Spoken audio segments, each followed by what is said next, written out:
오늘 말씀을 통해서 우리가 함께 나누고 싶은 말씀은 주님께서 우리에게 주신 귀한 십자가의 도입니다. 어떻게 우리가 이 십자가의 도를 이해할 수 있을까?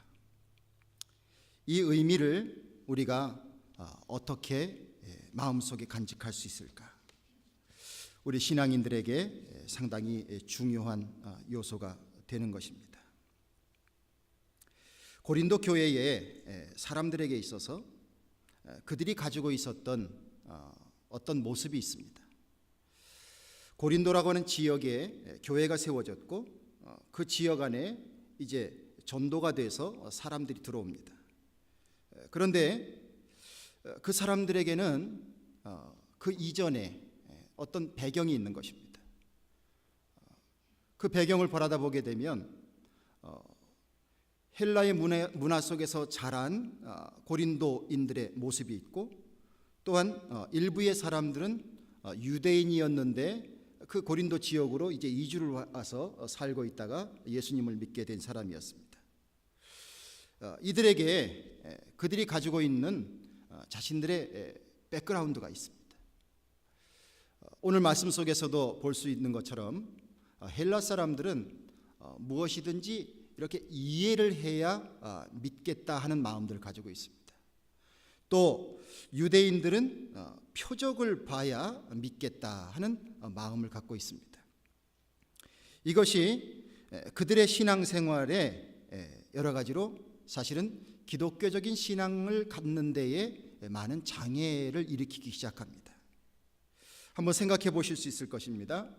우리 한국 사람들에게 유구한 역사를 갖고 있기 때문에 여러 어떤 종교와 신앙들이 이렇게 전수가 되었습니다. 나도 모르게 내가 표현하는 것 중에 윤회 사상을 얘기하는 분이 있습니다. 뭔가 다시 이렇게 돌아가는 거죠. 윤회 사상, 불교로부터 찾아온 윤회 사상. 또 그뿐만이 아닙니다. 어떤 하나의 하나님을 믿는 신앙이 아니라 여러 다신을 섬기는 이런 신앙도 있습니다. 또 기복주의도 있습니다. 이런 것들이 우리로 하여금 기독교의 신앙을 그 있는 그대로 받아들이는 것을 방해하는 경우가 참 많이 있습니다. 우리가 이런 것을 바라다 볼 때에 이러한 어려움 속에서 이 고린도 교회에도 역시 마찬가지의 어려움 속에 그들이 어려움을 겪었다 하는 것을 볼 수 있게 됩니다. 자, 고린도 교인들이 정말 더 좋은 모습으로 그렇게 신앙생활을 하고 그 신앙 가운데에서 잘 이렇게 지냈으면 좋겠는데 이러한 부분들이 자꾸 부딪히게 되는 것입니다. 자, 이러한 가운데에서 이 바울은 안타까운 소식도 듣게 됩니다. 사실 교회라고 하는 것은 오순절 성령의 역사 이후에 우리들에게 주어져 있는 새로운 선물입니다. 교회라고 하는 공동체가 정말 이전에는 경험해보지 못한 놀라운 그러한 하나님의 새로운 계획과 꿈속에서 이루어지는 천국의 모형이요, 또한 신앙의 공동체로서 새로운 길을 걸어가는 것입니다. 그런데 고린도 교회 안에 모여있는 교인들은 아직 그것이 준비가 되어 있지 않은 모습이 있는 거예요. 우리 감리교회 교리를 다루고 있는 장정에 보면 백사항 5조에 교회에 대한 표현을 이렇게 해놓고 있습니다. 우리는 교회가 그리스도를 중심으로 모시는 모든 신실한 자들의 공동체임을 믿는다. 우리는 교회는 하나며 거룩하며 사도적이며 보편적인 것을 믿는다. 교회는 하나님의 부르심을 받은 사람들이 하나님의 말씀을 선포하며 그리스도의 명령을 따라 성례전을 거룩하게 집행하는 구원의 공동체다. 성령의 인도하에 교회는 예배와 신자들의 교화와 세상 구원을 위해서 존재한다. 그렇게 교회의 모습에 대하여서 그 중요성에 대해서, 그 가치에 대해서 말씀해 주고 있습니다. 이 귀한 뜻을 이루기 위해서는 교회의 한 구성원이 된 그 사람들마저도 하나님의 이 거룩한 뜻을 위하여서 새로운 피조물로 바뀌어져야 하는 것입니다. 교회의 문턱만 넘어왔다고 이전의 것과 또한 교회 안에서의 그 삶의 모습이 똑같은 것이 아니라 한 교회의 일원이 됨으로 인하여서 새로운 변화가 요구되어지는 것이고, 또한 그런 것을 통해서 그 속에서 아까 말씀드렸던 신자들을 교화시키고 세상을 구원하고 온전한 예배를 드리고 이런 일들을 이룰 수 있는 것입니다. 그런데 솔직한 얘기로 고린도 교회에 이것에 대한 어려움이 있었습니다. 특별히 바울이 그들과 떨어져 있으면서 그들에 대한 소식을 들을 때 그런 소식들을 듣게 된 것입니다. 참으로 영적인 지도자로서 마음이 많이 아팠을 것입니다. 고린도 교인들이 청산해야 될 가장 큰 두 가지의 문제가 있었습니다. 그 중에 하나는 그들의 모습 속에 사람을 중심으로 모이려고 했다라는 모습이 있습니다. 또 하나는 사람의 지혜를 간구하고 그 방법을 선호하려 했다 하는 것입니다. 여러 모양으로 교회가 출발되는 모습을 볼 수가 있습니다. 어떤 교회는 가족 중심으로 모이는 교회가 있습니다. 어떤 교회는 학연 중심으로 모이는 교회가 있습니다. 어떤 교회는 또한 지연 중심으로 모이는 교회가 있을 수 있습니다.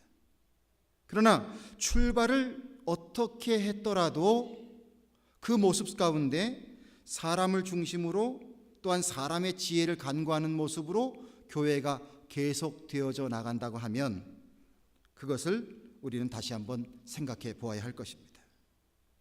사실 사람 중심으로 모이고 사람의 지혜를 간구하고 방법을 선호하는 것, 이것은 하나님을 모르는 사람들에게 있어서는 아주 지극히 당연한 방법입니다. 세상에 자기의 뜻을 펼치려는 사람들은 자기와 뜻을 같이 하는 사람을 모으고 조직을 만들어냅니다. 정치가들이 그런 것에 대한 일가견이 있습니다. 그러므로 사람들은 어느 쪽에 서야 할까? 굉장히 숨가쁘게 모든 것을 파악하면서 그 모이는 무리 속에 함께 모입니다. 지금 현실 속에서도 민주당이냐 공화당이냐 고심하는 사람들도 많이 있을 것입니다. 조직을 운영할 때도 그냥 운영하는 것이 아닙니다.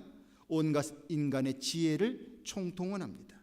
심리학, 사회학, 경영학, 조직행동, 통계학, 정치학, 행정학, 경제학, 인간에 대한 심성과 원리를 다룬 많은 학문들을 이용하고 특별히 무슨 일을 해보겠다고 하면 그 주변에 이것을 연구한 많은 분들을 옆에다 두고 조언을 받습니다.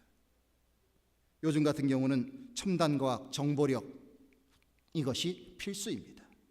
옛날의 시대에도 어떤 천기를 살피는 것, 날씨에 대한 것, 이것은 나라를 통치하는 자들의 아주 가장 중요한 정보력이었습니다. 그래서 백성들에게 함부로 그것을 나누어 주지 않았습니다. 주님의 교회에 대한 온전한 이해와 경험이 없던 자들에게는 그들이 교회의 문턱을 넘어왔지만, 그러나 이렇게 사람을 중심으로 모임을 갖고 또한 사람의 지혜를 구해서 뭔가를 해보려고 하는 마음을 갖는다는 것은 어떻게 보면 아주 당연한 모습이었다, 이렇게도 볼 수가 있습니다.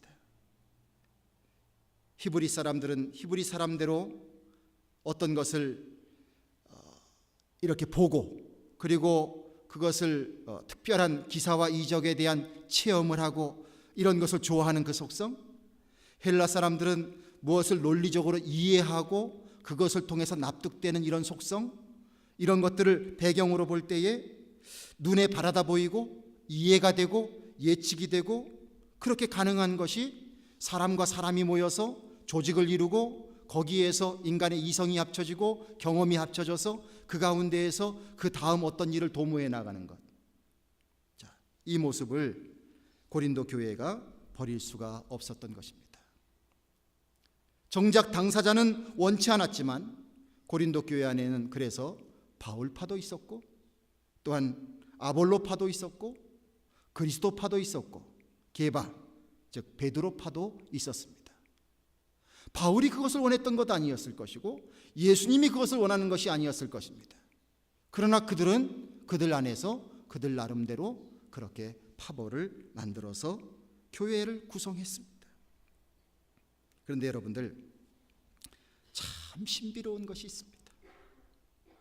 너무너무 신비로운 것이 있습니다. 세상에서는 사람을 중심으로 모이고 사람의 지혜를 간구하고 그 방법을 쓰면 일이 되는 것 같아요. 그런데 교회라고 하는 곳에서는 결국 세상에서 통하는 것이 결국은 먹히지 않게 돼요. 세상에서 잘 됐다고 세상의 방법대로 하면 일시적으로 잘 되는 것처럼 보일 수 있습니다. 그러나 결국 영혼이 죽어가게 되고 교회가 죽어가게 됩니다. 이것은 숫자의 문제가 아닙니다. 얼마나 많이 모이고 안 모이고의 문제가 아닙니다. 교회, 목회자, 성도들이 비신앙적이게 될 때에 결국 그 공동체는 분열이 일어나게 됩니다. 그리고 시험에 들게 됩니다. 교인들의 영혼이 병이 들게 됩니다. 그리고 정말 중요한 결정을 너무나 잘못된 결정을 하게 됩니다. 결국 겉모양은 교회의 모습이지만 주님의 뜻과는 거리가 먼 하나의 신앙 집단으로 바뀌어 나가는 것입니다. 여기에 생명을 살리는 역사가 있을 수는 없는 것입니다. 주님이 인정하시는 교회는 더더군다나 될 수가 없는 것입니다. 한때 많은 사람들이 모였을 때를 얘기합니다. 그러나 우리는 깊이 통찰해야 합니다. 사람이 많이 모인 것이 진리가 아니라 과연 그곳에 주께서 인정하시는 성령의 역사가 있었는지. 중세시대의 교회를 연상해 보시길 바랍니다. 얼마나 많은 인본주의 사상이 중세교회에 들어왔습니까? 결국 종교개혁을 할 수밖에 없는 상황에 이르게 되었습니다. 지금도 신천지 구원파를 보십시오. 그 사람들의 모임을 보면요, 인간의 마음을 사로잡는데 다 귀재 같아요. 군중을 동원해서 그 안에 들어가 있으면 마치 자기가 진리 안에 거하고 있는 양 엄청난 행사들을 합니다. 교회 앞에 여기서 뭘 한번 하면 모이는 거 쉽지 않은데 그분들 모이는 걸 보면 대단해요. 마치 뭔가 거기에 다 있는 것처럼 그렇게 만들어 놓습니다. 그러나 그들 안에 있는 그 비리와 사회악이라고 하는 것은 이루 말할 수 없는 것을 우리가 알게 됩니다. 미혹되지 않도록 정신을 바짝 차려야 합니다. 요한에슬레 목사님이 성공의 개혁을 위해서 사실은 성공의 자체를 뭘 이렇게 뜯어고치려고 하기보다는 그 안에서 영국에 이루어지고 있는 그 교회의 모습 가운데서 갱신을 위해서 무진장 노력을 했습니다. 하나님의 뜻을 이루기 위해서 노력했습니다. 자, 그러다 보니까 요한에슬레 목사님을 따르는 사람들이 잔뜩 많았습니다. 사람들이 메서디스트 그렇게 별명을 붙여주기 시작했습니다. 자, 어느 날 요한에슬레 목사님이 꿈을 꿨다고 합니다. 근데 그 꿈속에서 천국을 간 거예요. 천국 문턱에 딱 이제 들어가는 문 앞까지 갔는데 거기에 그 문을 지키고 있는 천사가 있더랍니다. 그래서 요한에슬레 목사님이 이렇게 물어봤답니다. 혹시 이 천국 안에 메서디스트들이 몇 명이나 있습니까? 열심히 정말 나름대로는 철저한 신앙의 훈련을 하며 바른 길을 서기 위해서 애쓰는 노력을 해왔기 때문에 그래도 하나님께서 많은 사람들을 인정해 주시지 않으셨을까, 이 마음을 가지고 질문을 한 것입니다. 그랬는데 그 천사의 대답은 아무도 안 왔습니다. 이렇게 대답하더랍니다. 이상한 마음이 들었습니다. 그래서 또 질문합니다. 그러면 혹시 장로교인들은 얼마나 왔습니까? 천사가 대답하기를 장로교인도 하나도 안 왔습니다. 그러면 루터교인은 어떻게 된 겁니까? 루터교인들 그들도 아무도 안 왔습니다. 그럼 혹시 로마 가톨릭 교인들은 얼마나 왔습니까? 한 사람도 없습니다. 그러자 요한 웨슬리 목사님이 질문합니다. 그러면 천국은 텅텅 비었습니까? 그렇게 질문을 하니까 그 천사가 대답하기를 여기는 예수 그리스도를 따르는 사람만 와 있습니다. 이 꿈을 통해서 요한 웨슬리 목사님이 그 종교개혁 운동을 하는 자신의 모습을 다시 한번 돌아볼 수 있는 그런 귀한 기회가 되었다고 합니다. 여러분들, 우리가 아무리 내 스스로 어떤 나름대로의 열심과 신앙으로 모여서 교회를 이루고 또 내가 무엇을 한다고 할지라도 주께서 인정하시지 않는 것이라면 아무것도 소용이 없게 될 줄로 믿습니다. 교회는 우리들에게 소중한 것입니다. 교회는 소중합니다. 하나님이 우리로 하여금 교회의 한 일원이 되게 하셨습니다. 하나님은 우리를 통하여 교회를 이루시고 하나님의 뜻을 이루십니다. 그 귀한 일을 위해서 우리를 불러주셨습니다. 그러기에 우리가 교회가 되어서 이 교회가 정말 하나님께서 기뻐하시는 모습으로 준비되어 나가고 쓰임 받는다고 하는 것은 우리 인생에 너무나도 소중한 부르심 속에 우리가 있는 것입니다. 그러기에 우리가 진정으로 주님께서 기뻐하시는 참으로 살아있는 교회가 되어야 될 것입니다. 고린도 교회를 바라다 보면서 사도 바울은 진정한 마음으로 하나님의 말씀을 전달하고 있습니다. 잘못된 교회, 죽어가는 교회가 다시 살아나는 방법이 무엇인가? 그것은 바로 주께서 주시는 말씀을 따라 살아가는 것이지요. 오늘 우리가 읽은 말씀, 그 말씀 안에서 바로 고린도 교회가 하나님으로부터 들어야 될 귀한 말씀을 주시고 있습니다. 오늘도 이 말씀이 우리들에게 우리의 심령을 울리는 귀한 말씀 되길 원합니다. 18절에 십자가의 도가 멸망하는 자들에게는 미련한 것이요 구원을 얻는 우리에게는 하나님의 능력이라 라고 말씀하고 있습니다. 십자가의 도가 무엇입니까? 복음이죠. 죽을 수밖에 없는 우리들인데 하나님께서 우리를 구원하시기 위해서 하나님의 아들을 세상에 보내셨습니다. 그분은 이 땅에 오셔서 호의호식하고 대접받는 길을 택한 것이 아니라 우리를 살리시기 위해서 우리의 모든 죄의 짐을 대신 지시고 십자가에 죽으셨습니다. 우리의 모든 죄를 대신 갚아주셨습니다. 그리고 죽음의 권세를 이기시고 부활하셨습니다. 우리가 이 십자가의 도를 믿고 따를 때에 우리도 구원받는 자가 된다고 하는 것, 이것이 십자가의 도요 아름다움입니다. 이 말씀을 헬라인이 대할 때에, 유대인들이 대할 때에 그들이 과연 그것을 이해할 수 있었을까? 고린도 교인들의 모습을 바라다 볼 때에 어려웠었다. 분명히 그것을 받아들이기에 어려웠었다 하는 것을 알 수 있는 것입니다. 그러나 그리스도인들에게는 이것을, 이 복음, 이 십자가의 도를 믿고 받아들이게 될 때에 그것이 곧 하나님의 능력으로 나타난다고 말씀해 주고 있습니다. 십자가의 도가 멸망하는 자들에게는 미련한 것이요 구원을 얻는 우리들에게는 하나님의 능력이라. 여러분들 이 말씀을 새기고 또 새겨보십시오. 얼마나 우리들의 마음속에 메아리 치는 복음의 진수인지 몰라요.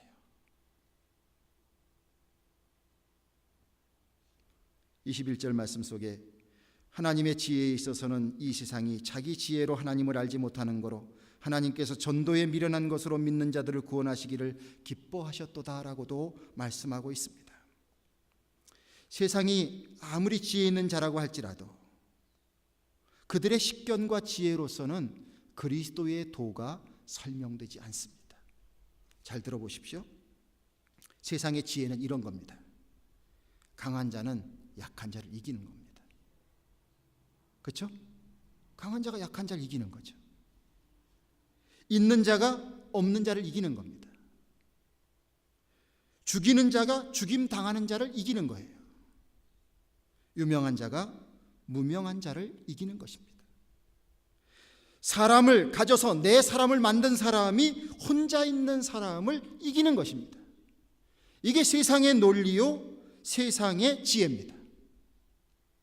그런데 그 논리로 바라다보게 될 때에 예수 그리스도의 십자가의 도는 결코 세상의 지혜로서는 승리라 말할 수 없습니다. 예수님이라는 분을 그래서 세상의 지혜로 해석할 때는 폄하할 수밖에 없는 것입니다. 아유, 무슨 버젓한 병원에서도 못 태어나고 그래 마구간에서 태어나 그래? 아니 그 부모는 도대체 얼마나 그 무능한 사람들이야 그래? 여간빵 하나도 못 구하고? 자, 비난할 수 있죠. 시골 나사렛 출신입니다.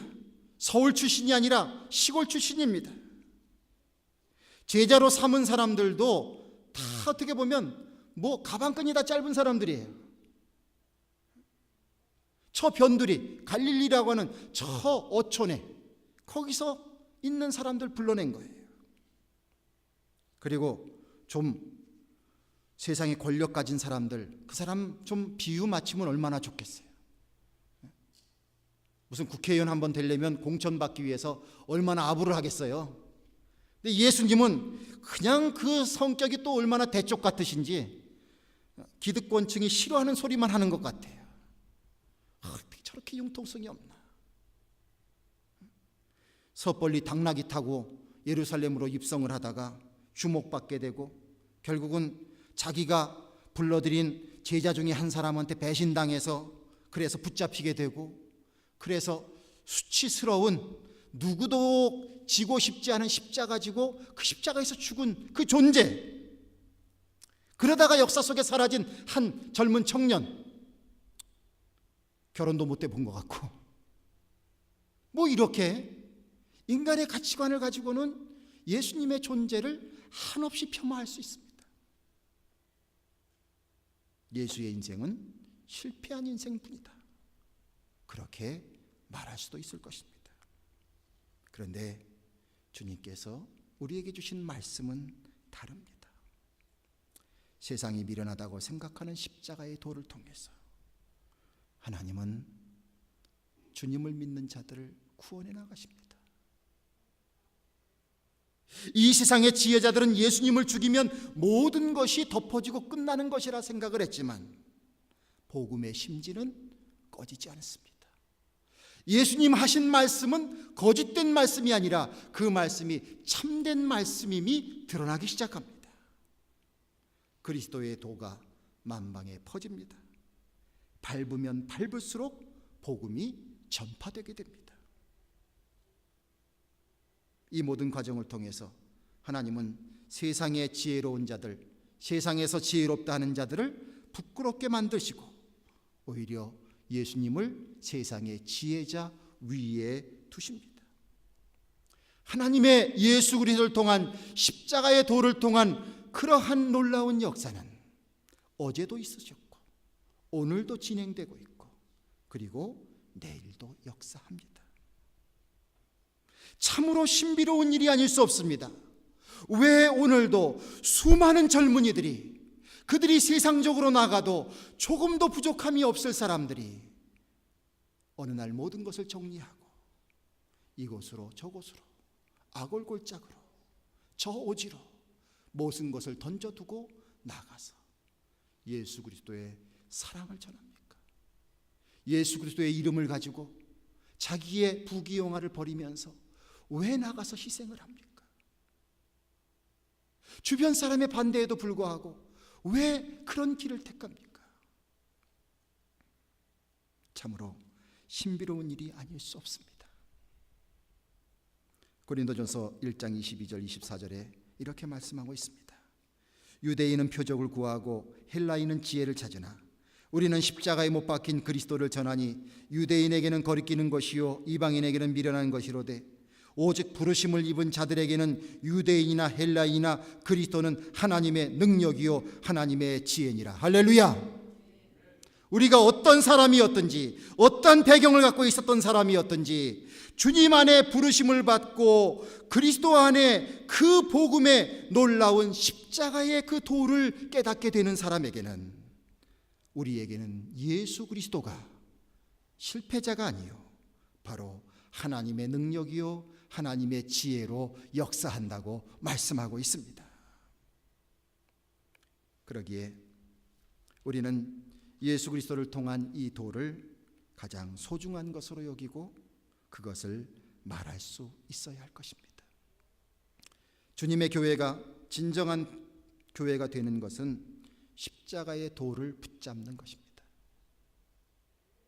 아무리 건물이 좋고 사람이 많이 모였고 예산이 많은다고 할지라도 이 안에 예수 그리스도가 계시지 않는다고 하면, 예수 그리스도를 통한 십자가의 도가 가장 중심에 서 있지 않게 된다면 결국 그 교회는 하나님께서 흔들고 말 것입니다. 때때로 교회의 역사가 많은 어려움에 처할 때가 있습니다.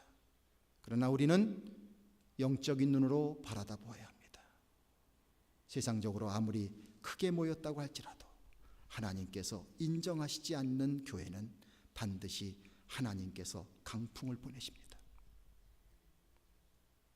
왜냐하면 그 모습을 통해서 하나님의 뜻을 이룰 수 있는 것이 아니기 때문입니다. 우리가 십자가의 도를 붙잡고 주님의 말씀대로 살려고 애쓰고 또한 이 십자가의 도가 최고의 가치인 것으로 여기며 살아가는 그런 삶을 살아가게 될 때 나도 살고 교회가 살고 하나님의 나라가 살게 될 줄로 믿습니다.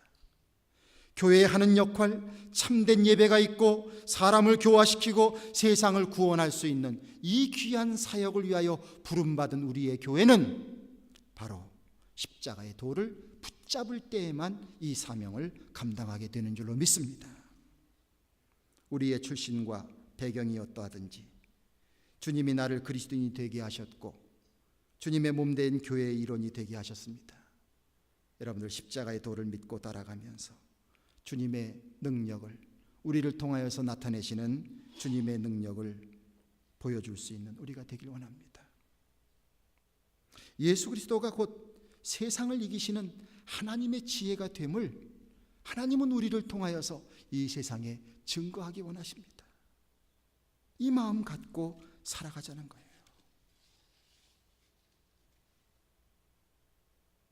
여러분들에게 도전 과제를 드립니다. 이 십자가의 도에 여러분들과 저의 삶을 걸어야 합니다. 한 발은 들여놓은 것 같고 한 발은 들여놓지 않는 것 같고 이렇게 할까 저렇게 할까 망설이고 있는 모습 속에서 십자가의 도, 하나님의 능력이 나타날 수 없습니다. 주께서 도와주실 것입니다. 우리를 도와주실 것입니다. 내 능력으로 그것을 다 하자는 것은 아닙니다. 그러나 내 마음의 자세, 빛 대신 주님을 향하여 바라다 보는 나의 자세, 이것만큼은 십자가의 도에 우리의 삶을 거는 이 믿음의 결단이 우리에게 필요한 것입니다.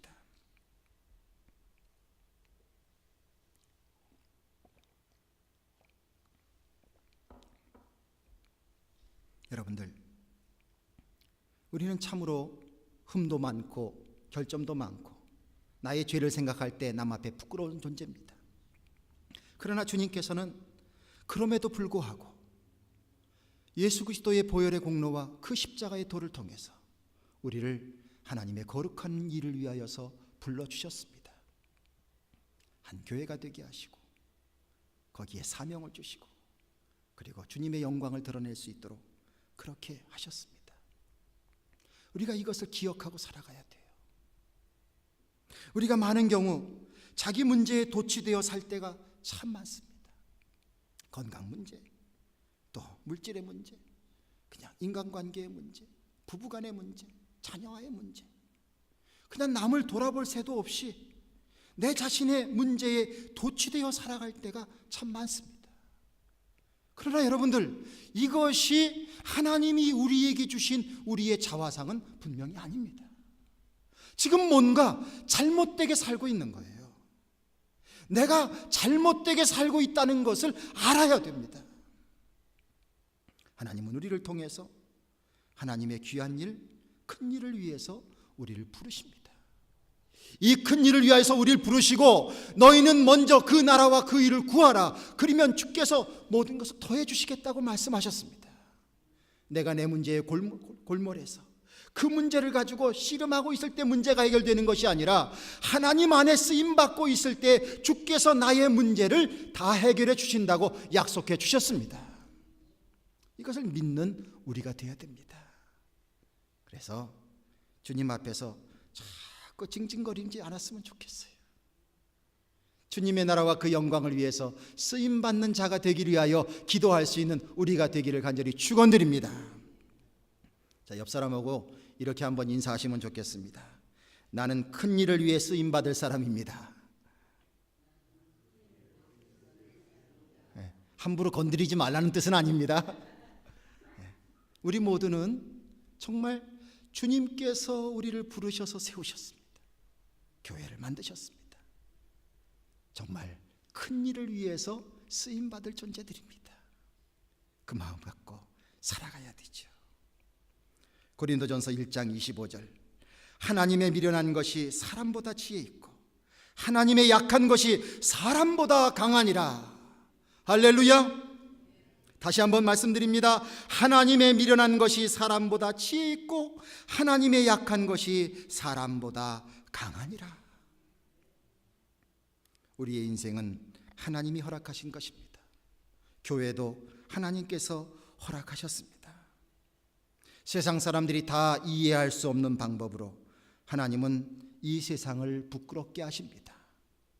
연약한 자를 들어 세우셔서 오히려 세상에 강하다고 하는 사람, 지혜롭다고 하는 사람, 권력 있는 자들을 부끄럽게 만드십니다.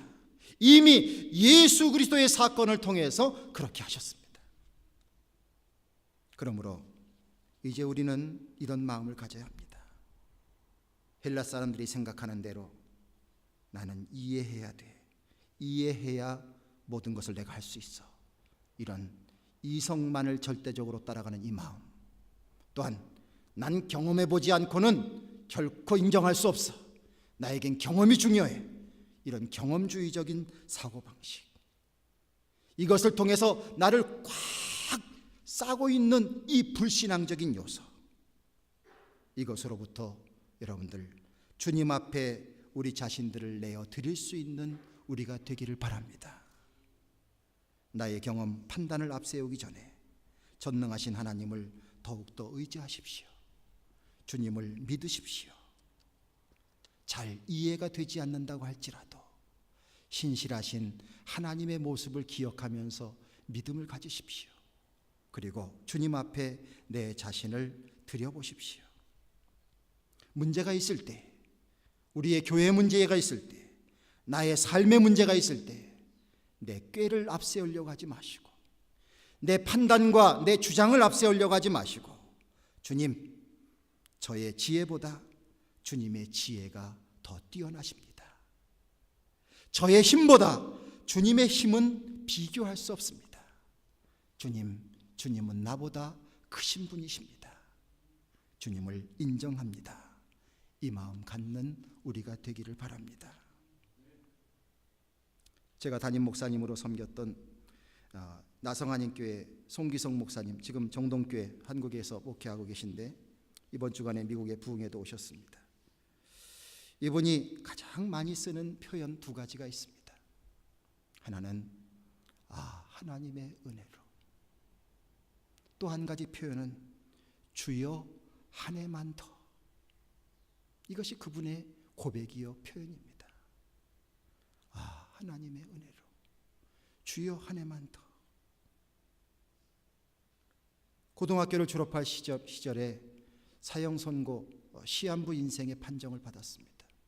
6개월밖에 못 산다고 하는 국립의료원의 판단이었습니다. 병상에서 온갖 생각과 온갖 마음들이 교차되었습니다. 그러나 그 가운데 그가 읽은 성경 구절이 바로 고린도전서 1장 25절이었습니다. 하나님의 미련한 것이 사람보다 지혜 있고 하나님의 약한 것이 사람보다 강하니라. 이 말씀을 읽게 되었을 때 이 말씀은 그분의 마음속에 강렬하게 역사했습니다. 침상에 앉아 있을 수가 없었습니다. 바닥으로 내려와 무릎을 꿇고 하나님, 저는 죄인입니다. 그동안 제가 가지고 있는 재주를 가지고 저 자신을 믿으며 인생을 설계했었습니다. 그러나 저의 삶을 지키시는 분은 하나님이심을 믿습니다. 이제 하나님 앞에 모든 것을 의지하고 나를 포기합니다. 이 말씀 속에 감화를 얻고, 그리고 6개월밖에 못 산다고 하는데 그럼 나는 어떻게 하면 좋을까 생각하던 끝에 내가 신학교에라도 가야 되겠다. 얼마 살지 모르겠지만 혹시라도 하나님께서 나의 생명을 연장해 주시면 신학교 가고 좋은 일 좀 해봐야 되지 않겠나. 그 마음 가지고 신학교를 가게 됐습니다. 지금 연세가 65세가 넘으셨거든요. 자, 국립의료원에 그 시한부 사형 선고만 잘못된 오진이었다 이렇게 말할 수 있겠습니까? 여러분 어떻게 생각하세요? 송 목사님은 분명히 고백합니다. 하나님의 말씀이 자신을 바꿔주셨고 그 바꿔주신 역사가 불치의 병도 낫게 하셨고 그래서 모든 것이 하나님의 은혜로 한 해 한 해를 맞이할 때마다 주여 한 해만 더 허락하셔서 내게 주님의 사명 감당할 수 있는 선한 길을 걷게 하옵소서. 그 인생을 살다 보니 지금 65세가 넘으셨습니다. 여러분들 솔직히 이렇게 얘기해야 될 것입니다. 여러분들이나 저나 얼마나 살지 누가 알겠어요? 건강을 장담한다고 할지라도 여러분들과 제가 얼마나 살지 누가 장담을 할 수 있겠어요?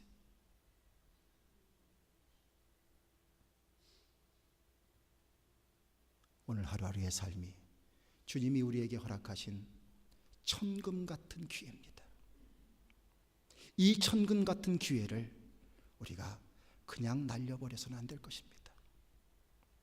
주님의 십자가의 도, 그 십자가의 도를 통하여 약한 것을 변화시켜 강한 것이 되게 하시고 패자를 변화시켜 승리자가 되게 하시고 사망을 변화시켜 생명에 이르게 하시는 이 십자가의 도에 우리의 삶을 걸어야 될 것입니다. 그리고 그 안에서 주님 주신 귀한 사명을 감당해 나갈 수 있는 여러분들과 저가 되시고 우리 교회가 되고 우리 성도님들 되시기를 주님의 이름으로 축원을 드립니다. 기도하겠습니다. 하나님 아버지, 오늘도 부족한 종을 통하여 하나님의 말씀을 전했습니다. 잘못 전한 것이 있거든 걸러주시옵소서. 그러나 기억되어야 될 것이 있으면 마음판에 새겨주시옵소서. 주여, 허황된 것을 쫓아가는 저희들 되지 않게 하여 주시고 정말 진실된 것을 붙잡고 가는 저희들 되게 도와 주시옵소서. 세상 사람들은 아메리칸 드림이 최고라고 생각할지 모르지만 우리는 그리스도 안에 새로운 사람이 되는 것이 가장 소망이 되도록 주님 도와주시옵소서. 십자가의 도가 우리를 변화시켜 주시는 줄로 믿습니다. 우리를 구원하시고 하나님의 뜻을 이루셔서 주여 하나님의 뜻을 이 땅에 펼쳐주시는 줄로 믿습니다. 교회의 한 일원으로 불러주신 우리들, 하나님의 자녀로 불러주신 우리들, 이 사명 감당할 수 있도록 더욱더 믿음 위에 굳게 설 수 있도록 성령께서 저희를 붙들어 주시고 말씀으로 감화시켜 주시고 더욱더 새롭게 하여 주시옵소서. 우리 주 예수 그리스도의 이름을 받들어 간절히 기도드리옵나이다. 아멘.